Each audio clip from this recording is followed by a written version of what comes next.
흑인 노예가 사냥꾼들에게 쫓기고 있습니다. 이대로 잡히면 산채로 사지가 잘릴 수도 있죠. 흑인 노예는 필사적으로 도망치지만 추노들의 추격 속도가 빠릅니다. 위기에 몰린 노예는 민가의 문을 두드리는데요. 다행히 집주인이 문을 열어줍니다. 하지만 바로 이어 민가에 도착한 노예 사냥꾼. 사냥개까지 풀어 집안을 수색하는데요. 이상하게도 노예의 모습이 보이지 않습니다. 마술처럼 사라져버린 도망 노예. 무슨 일이 있었던 걸까요? 노예제 논쟁이 뜨거웠던 1850년 무렵의 미국, 10만 명 이상의 노예들에게 자유를 안겼던 철로 없는 철도, 언더그라운드 레일로드로 떠나보겠습니다.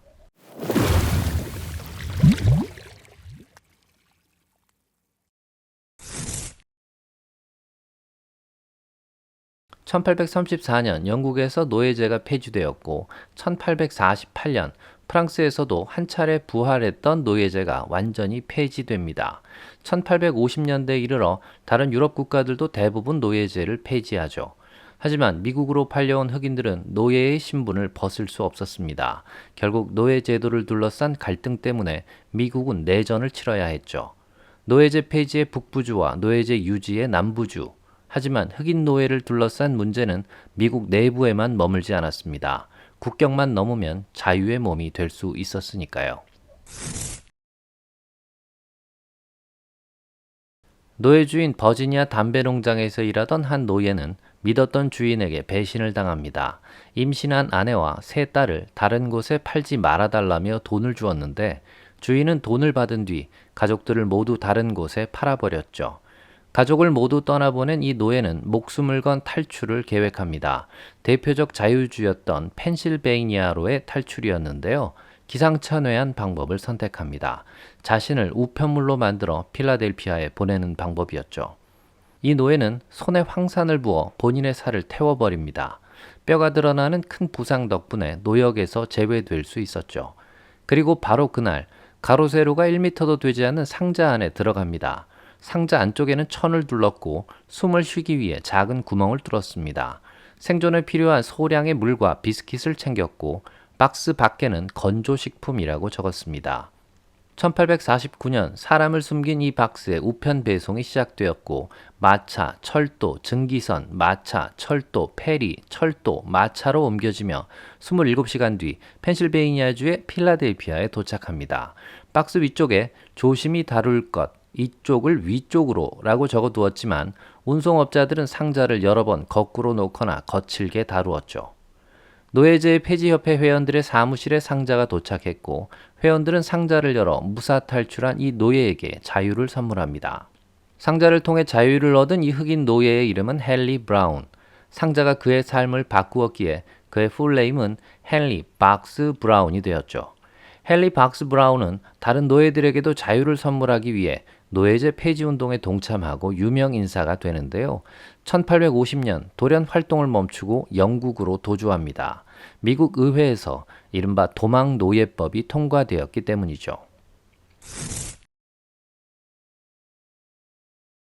1793년에도 1차 도망 노예법이 만들어졌지만 자유주에서는 이 법을 거의 따르지 않았는데요. 1850년에 통과된 2차 도망 노예법은 노예주들의 공격적인 로비가 성과를 내면서 법의 강제성이 커집니다. 노예에서 탈출한 것으로 의심되는 사람을 체포하지 않은 공무원을 처벌하고 현재 가치로 5천만 원 이상의 벌금을 부과합니다. 노예 소유권을 주장하는 선서만으로도 노예로 의심되는 흑인을 체포해야 했고요. 법정에서 노예라고 인정되면 배심원에게 보상금을 줍니다. 배심원들은 증거가 불명확해도 보상금 때문에 자유 흑인들까지 노예로 만들어버렸죠. 특히 주목할 부분은 도망 조력자에 대한 처벌입니다. 도주한 노예에게 음식이나 쉼터를 제공한 사람에게 최대 6개월의 징역과 현재 가치 최대 5천만 원여의 벌금을 부과했는데요. 노예의 도망을 돕는 것이 범죄에 해당되었기 때문에 이른바 노예 사냥꾼들은 자유주에서도 활개를 칠 수 있었습니다. 노예를 숨겼을 것으로 의심되는 곳을 강압적으로 수색할 수 있었고 법적으로 큰 보상을 받을 수 있었던 경찰들도 노예 사냥꾼들의 수색에 적극 협조합니다. 탈출에 성공했던 수많은 노예들이 붙잡혀 모진 고초를 겪었고 심지어 법적으로 자유인 신분이었던 북부의 많은 흑인들이 인신매매를 통해 다시 노예의 신분이 되고 맙니다. 1793년 미국 남부는 일라이 휘트니가 면화에서 씨앗을 분리하는 기계, 이른바 조면기를 발명하면서 노동력 수요가 폭증하는데요. 1807년 영국이 노예무역 폐지 법안을 통과시키면서 곤란한 상황이 됩니다. 영국에 이어 거의 모든 서방 국가들이 노예무역 폐지에 동참했고 미국 본인 역시 1807년 노예무역 금지에 합의할 수밖에 없었죠. 게다가 당시 미국의 영토는 지금의 영토와 달랐습니다. 노예들은 스페인 땅인 남쪽 플로리다로, 멕시코 땅인 텍사스로, 영국 땅인 루퍼트랜드로 자유를 찾아 탈출했고요. 미국이 폭발적으로 영토를 확장하자 멕시코로, 캐나다로, 바하마로 계속해서 탈출을 이어갑니다. 수요가 폭증하는데 무역 폐지로 노예 공급이 되지 않고 있는 노예들마저 다른 나라로 탈출해버리고 거기에 미국 내 자유주들마저 노예들의 탈출에 협조하는 곤란한 상황. 1850년 남부 노예주들의 주도로 도망노예법이 만들어진 이유였습니다. 남부의 지주들은 노예의 수를 늘리기 위해 갖은 방법을 동원합니다. 강제적으로 임신을 시키고 자유노예들을 인신매매해 노예로 만들었죠. 노예 사냥꾼들을 북부 곳곳에 보내 도망 노예들을 잡아왔고요. 멕시코와의 전쟁에서 승리한 후에는 노예 사냥꾼들이 멕시코까지 들어가서 노예들을 잡아옵니다. 노예를 둘러싼 미국 내 여러 상황들이 극단적으로 흐르자 노예제를 원치 않는 미국 내의 정치 및 경제 집단, 노예들의 자유를 위해 헌신했던 종교인들과 문학자들, 먼저 자유를 찾은 북부의 흑인들이 더 적극적으로 움직이기 시작합니다.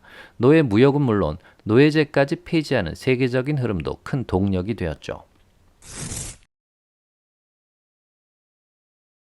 미국 디트로이트의 강가에는 강 너머를 바라보는 흑인 가족들의 동상이 세워져 있습니다. 멀게는 2000km 이상을 도망쳐왔을 1800년대 중반의 노예 가족들입니다.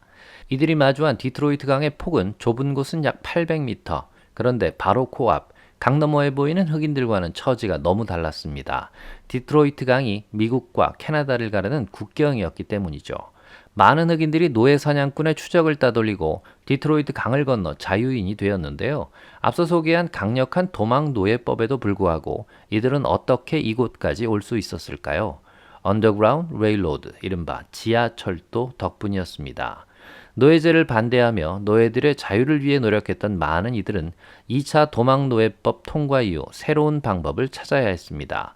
노예 사냥꾼들을 피해 노예들을 탈출시킬 더 적극적인 결속이었습니다. 기존의 탈출 경로와 안전 가옥들이 더 은밀해졌고 이들의 탈출을 돕는 이들도 더 조직적으로 변화했습니다. 조직적이고 은밀한 이들의 활동은 비밀스런 용어들을 탄생시키게 되는데요. 그것이 바로 언더그라운드 레일로드, 지하철도였습니다. 노예 사냥에 실패한 사냥꾼이 어딘가에 지하철도가 있을 것이다 라고 변명처럼 뱉은 말이 그 어원이 되었다고 하고요. 그렇게 철로 없는 지하철도는 미국 역사를 대표하는 용어 중 하나로 자리할 수 있었습니다. 북부 자유주에서도 노예 사냥이 가능해졌기에 지하철도의 목적지는 미국이 아닌 캐나다와 멕시코였는데요. 수많은 경로를 거치고 수많은 안전가옥을 거치며 사냥꾼들을 따돌렸고요. 1865년 북부가 남북전쟁을 승리로 이끌 때까지 지하철도의 조직적인 활동은 활발하게 이어졌습니다. 이들의 활동은 사용된 은어들을 통해 정리해 볼 수 있는데요. 우선 판매원이 지하철도를 이용할 흑인 노예를 발견하고 접근합니다. 판매원은 차장에게 노예를 넘기는데요. 차장은 경로 안내인을 말합니다. 이때부터 노예들은 승객 또는 화물이라 불리게 됩니다. 승객들은 우선 기차역에 대기하는데요. 여기서 기차역은 추적을 피해 숨어 지낼 은신처를 말합니다. 기차역에는 역장이 있죠. 자신의 집에 노예를 숨겨주는 사람을 역장이라 불렀고요. 선로라 불린 노예제 폐지론자들은 차표라 불린 승객의 탈주 계획을 실천에 옮깁니다. 이들의 활동에 돈을 대는 사람들을 주주라 불렀고요. 오하이오 강을 축복의 땅으로 들어간다는 의미에서 요르단강이라고 불렀죠.